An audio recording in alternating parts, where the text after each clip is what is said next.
This is another 2023 number challenge where we want to prove this inequality here. Now notice that the product of fraction 1/2, 3/4, 5, 6, so on and so forth until this term here, we want to prove this inequality. Alright.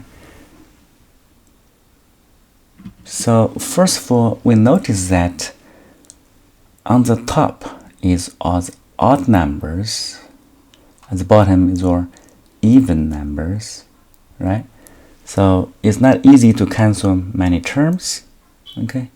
You could cancel some of it, the denominator is like 2 times 1, 2, 3, right? But that won't help you too much. However, we're going to use some algebra tricks. For example, if we consider another term with fraction like the following. Okay, now notice that here are the even numbers on the top and odd number is going to be on the bottom. All right, so if you multiply s and t, the even number will cancel, right? One is on the denominator, one is on the numerator. And also the odd number mostly will cancel because they differ only the first term and the last term.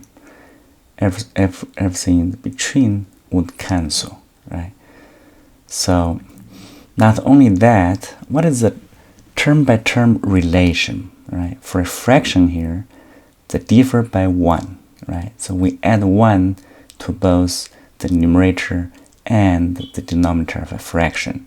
One of the important property that is inequality, if an integer, or for that matter, for a real number, a is smaller than b, then we have this inequality. If you add 1 to both numerator and denominator, the values, overall value, is getting bigger, right?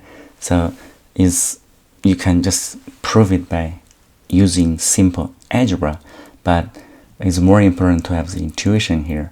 So if a fraction, for example, you can imagine what is the ratio of certain things. Let's say number of boys in a class, right?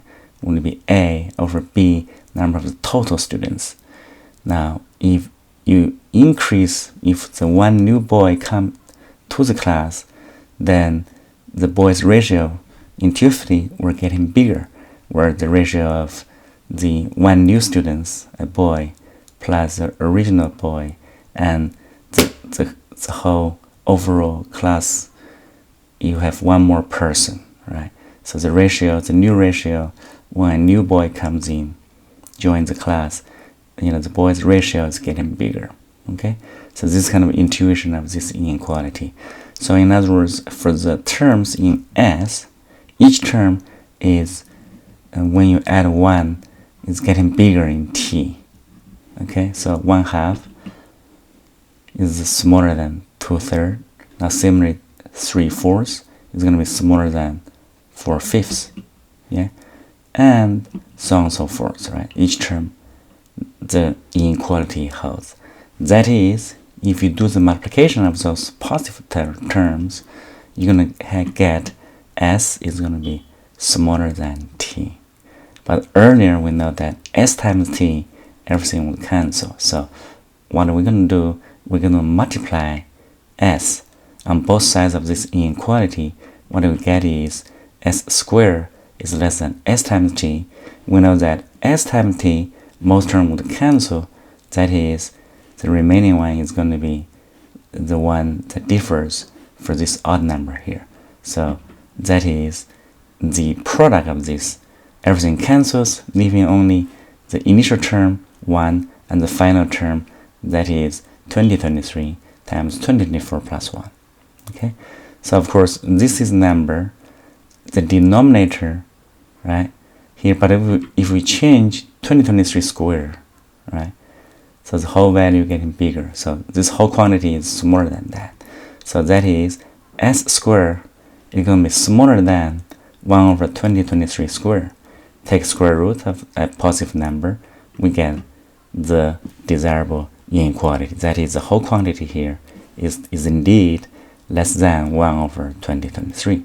Okay, so the key here is the simple algebra trick. Alright, hope you enjoyed the video. In the meantime, do check out some other 2023 problems in this series, and the link is in the video description. For now, please like, share, and subscribe to the channel.